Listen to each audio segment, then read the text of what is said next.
Welcome to 3 Count Commentaries. This is your host, MagMongoSlade. We're going to talk about Friday Night Smackdown. I'm so sorry. It was so bad, I thought it was Raw. March the 15th, 2024. We're going to talk about Smackdown. What a hellaciously terrible show this was. It was so goddamn boring that I literally fell asleep on this joint twice. And I wake up at the same time every day. And I sit through all of Raw. But this time Smackdown cooked my goose. It was awful, man. I didn't know this tag team thing was a tournament. When did it become a tournament? I don't know. Who cares? Let's get into some news and notes. Let's start off with something good. Something that I actually like. Shayna Baszler will be featured on Josh Barnett's Bloodsport, which is hosted by GCW, The Collective, which is a... GCW, of course, is the main wrestling promotion, but Bloodsport is worked MMA. If you know what NXT Underground or Raw Underground was, that's essentially Bloodsport. You win by submission or knockout. There's no ropes. There's mats. It's very cool. Really cool visual. I used to do reviews of Bloodsport on this channel. I've been a big fan of the genre. So I'm actually very interested in this. And this show will be taking place on my birthday, which makes it exceptionally cool. So Shayna Baszler will be in her element doing MMA style matches with Josh Barnett. I think it's going to be a women's tournament or something. And I heard that she's not the only one. There's probably going to be other WWE wrestlers involved in this, because it's going to be in the same general area. I think it's in Philadelphia, Wrestlemania weekend. So there'll probably be more WWE wrestlers involved in this thing. It'll probably be the more grappling-based guys, too. Josh Barnett, of course, teased this on Twitter for a good while. People thought it was just going to be William Regal's son all over again. But no. It's Shayna Baszler. And it makes sense, because Shayna Baszler and Josh Barnett are friends. They go way back. They used to train together. They have a lot of history between the two of them. And this seems like one of those things where when it was pitched to Triple H or pitched to WWE, whoever it is, she probably personalized it and said, hey, this would be like a personal request. And she says she's not doing anything for WrestleMania anyway. Why not? She's not going to be a major part of the show. Go ahead and let her. If she's going to be in town anyway, go ahead and let her do it. I never have a problem with wrestlers doing indie shows, certain indie shows, because the Bloodsport is grappling. There's no weapons, there's nothing weird, there's no Effie kissing men in the mouth or beating off in the ring or anything weird like that. So if you've ever watched the Bloodsport shows, they're pretty straightforward. It's just match after match after match. They might do vignettes, like worked vignettes, where each wrestler or fighter talks about who they are and why they'll win and all this kind of stuff.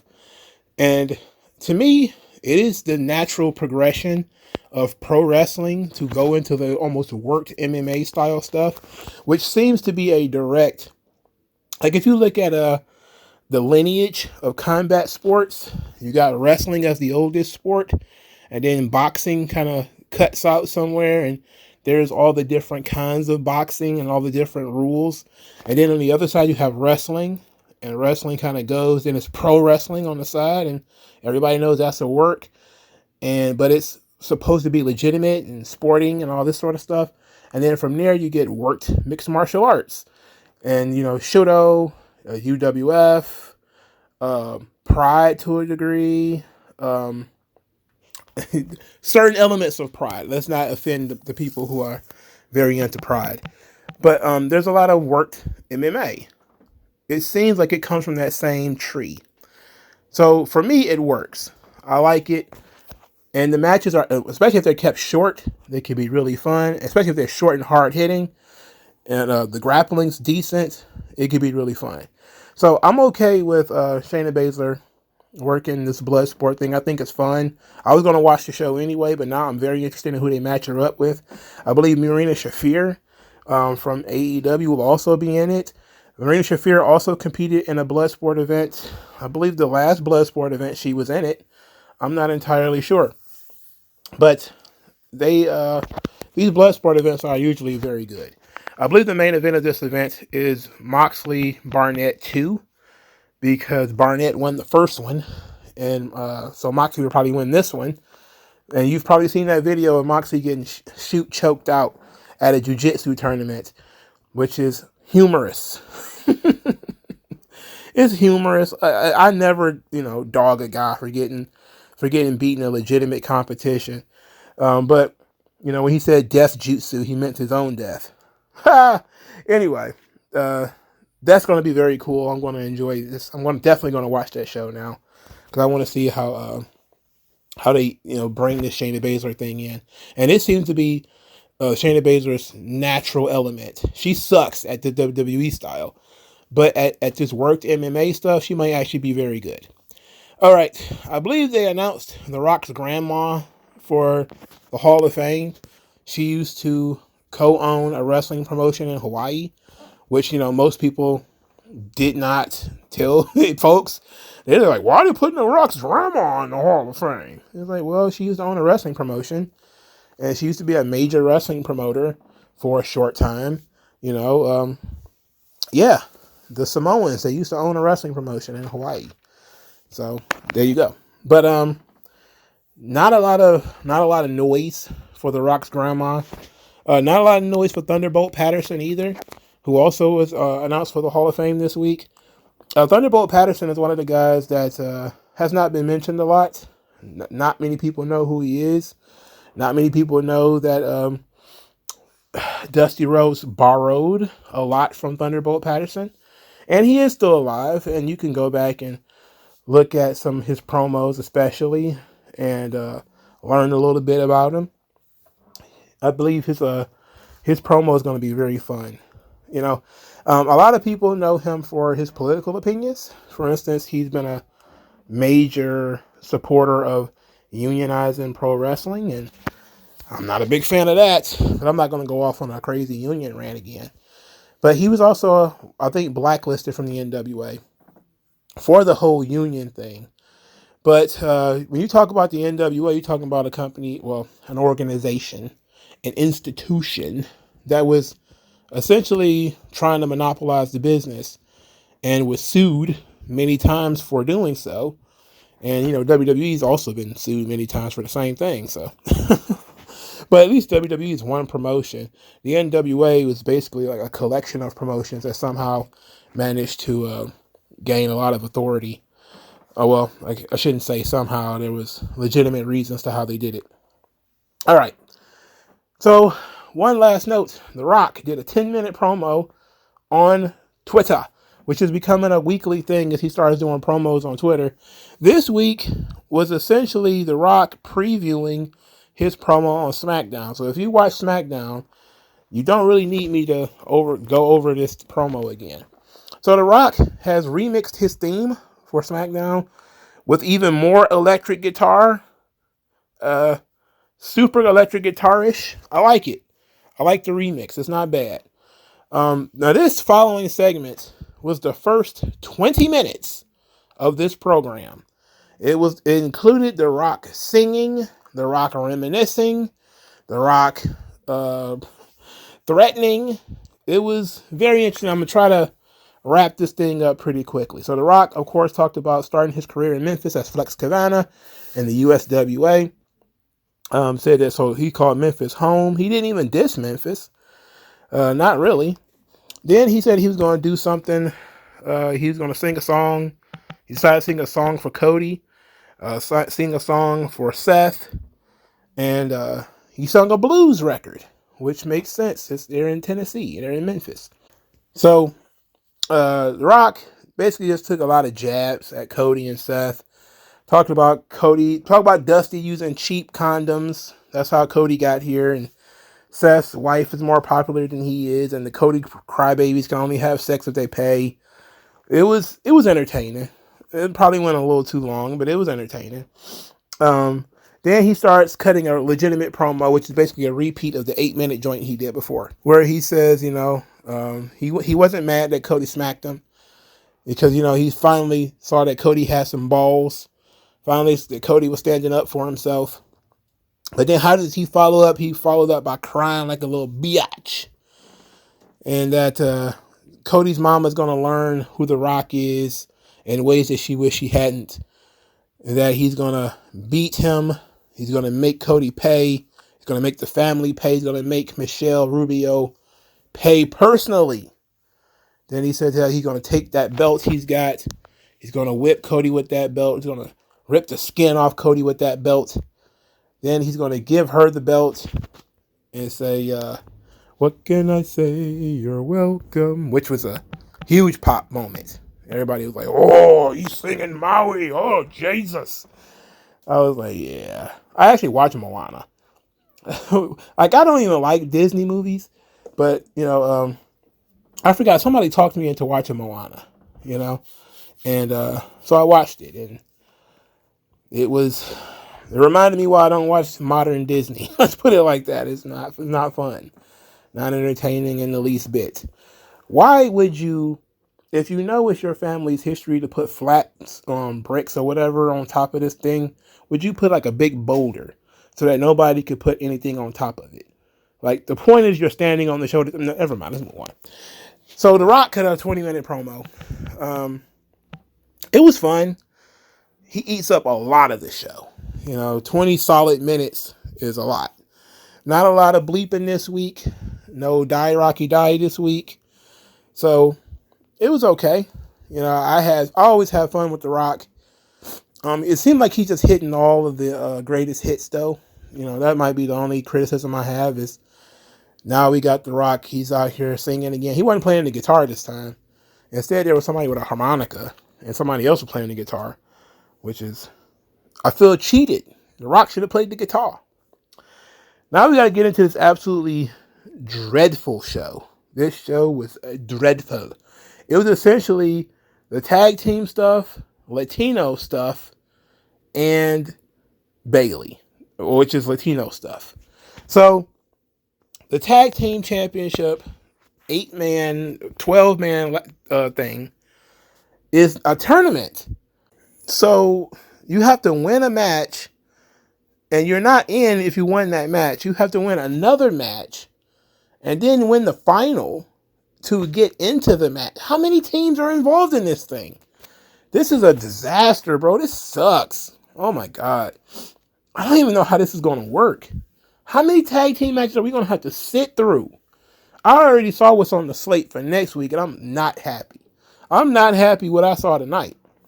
Now, Angel Alberto Legado del Fantasma defeated the LWO. I'm cool with that. That I'm fine with. I like Angel and Umberto. I've not been shy about that.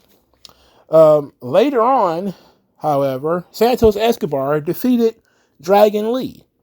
And I don't like this. This match is only 4 minutes. Now, yes, keep your matches short and sweet to the point. I know Rock probably went over. You got to cut somewhere.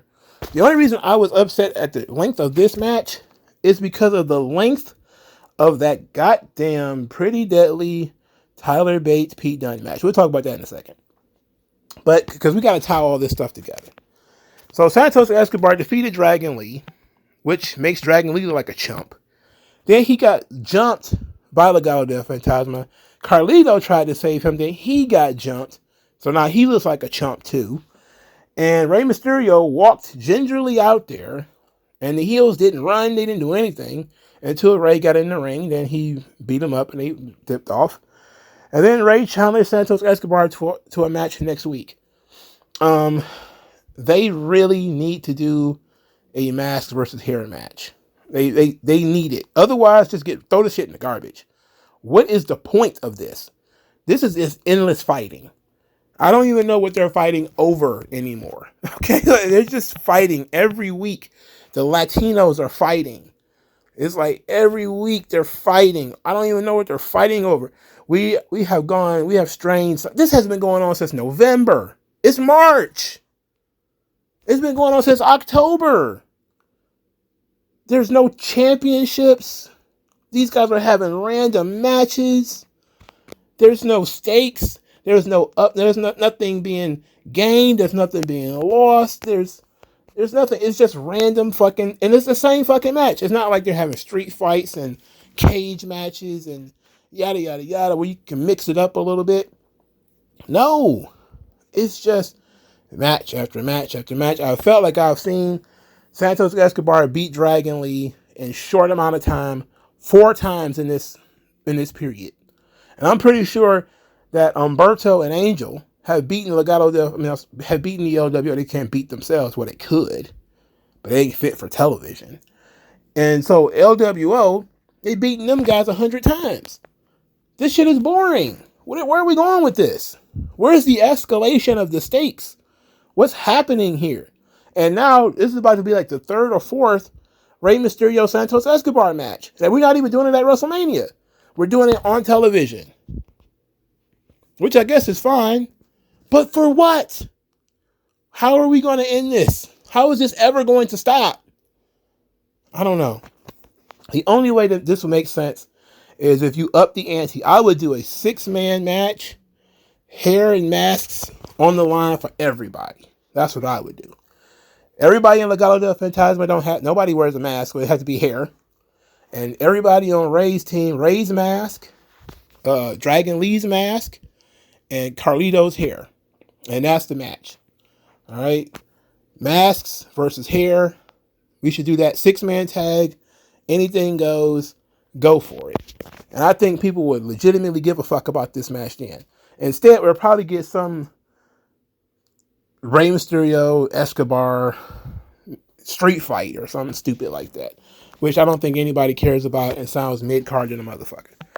Now, moving on from that. The tag team thing continues with Tyler Bate and Pete Dunne defeating Pretty Deadly. So we had this. Dragon Lee gets 3 or 4 minutes on television, while Tyler Bate and Pete Dunne get like 12 minutes. Now, it probably wasn't even that long. Again, I don't sit around with a stopwatch. I don't work for Fightful. But this is nonsense that this match was so fucking long. It's also nonsense that we have to continuously be beat to death with Pete Dunne and Tyler Bate. Do Triple H not know that these people suck? What is he watching? What is he doing here? I get it. I really do. You had the heels go over earlier. You want to put some baby faces in there? Put some different baby faces in there. Nobody cares about Pete Dunne and Tyler Bate. Nobody. Not even their parents. Their parents fast forward through their matches. Nobody wants to see these guys. Their girlfriends are fast forwarding through these matches.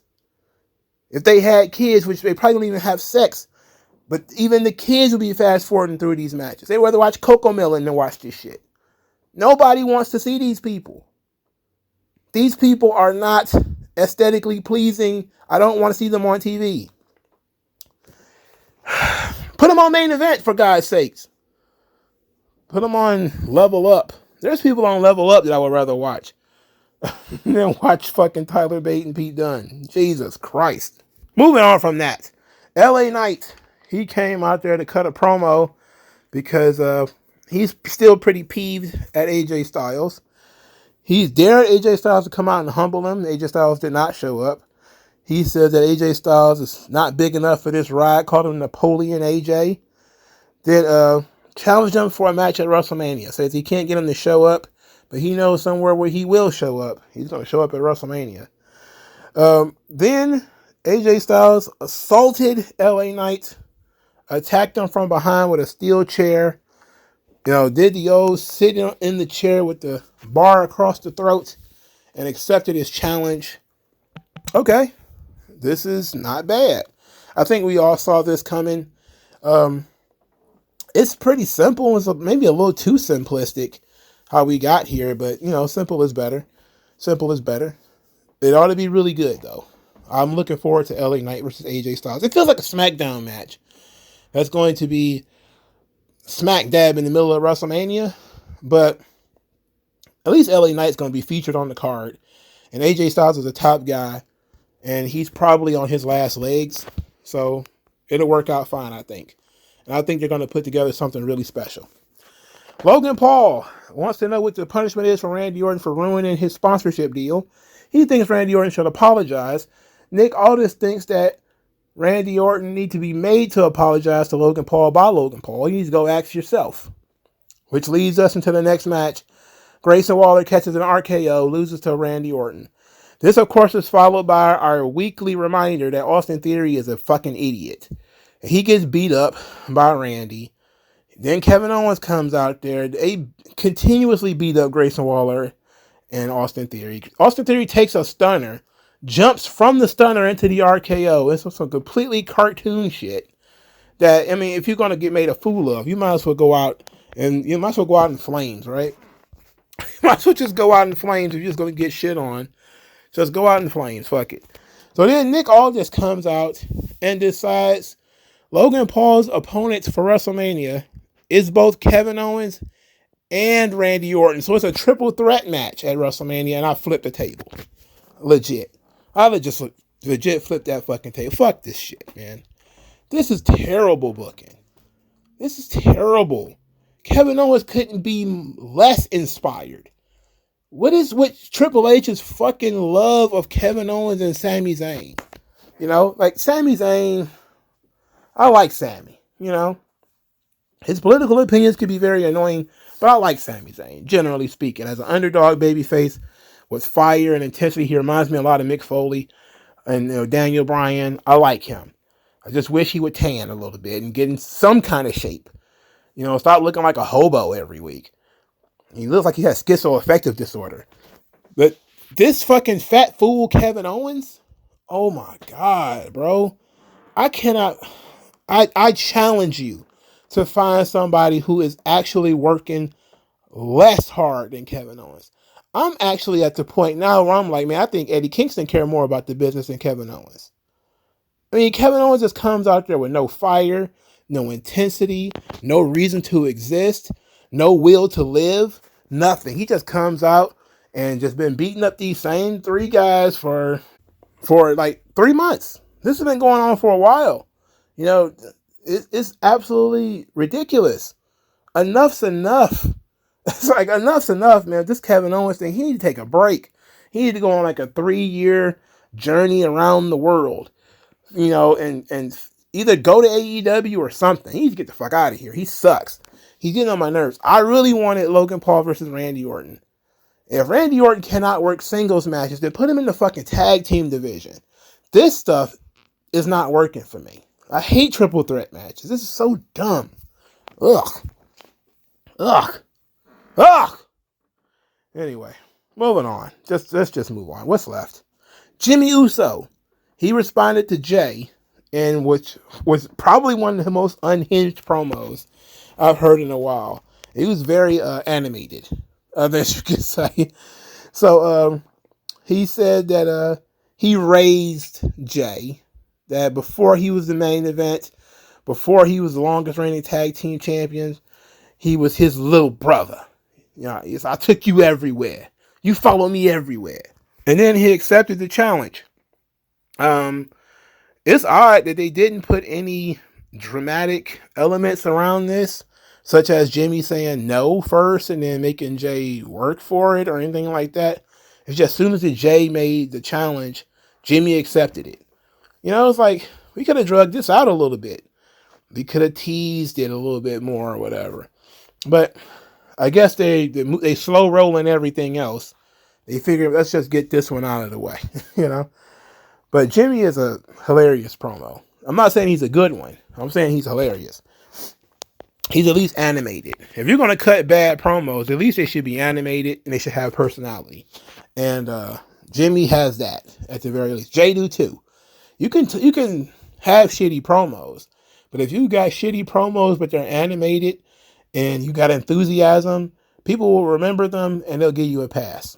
You know, that's what they did in the 80s. Some guys would cut really bad promos, but they would have enthusiasm. They'd have passion. They'd have character, and people would be like, okay, I'm hyped for it. I'm good with it.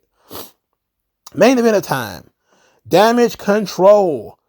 Dakota Kai earlier in the night cut a promo. Said that Bayley was jealous of Io's success and felt threatened by Kairi and Asuka, so they had to get rid of her. And that Bayley created all of this. This is her fault. And she can't take them all out and make it to WrestleMania. So Bayley wrestles Dakota Kai in the main event of the show. And it's a disqualification because Io Sky jumped in the ring and Damage Control jumped Bayley. So just throw that one out. You had a women's main event, which turns into a disqualification because Bayley can't beat Dakota Kai for some reason. But I understand why you might have wanted to hold on to that.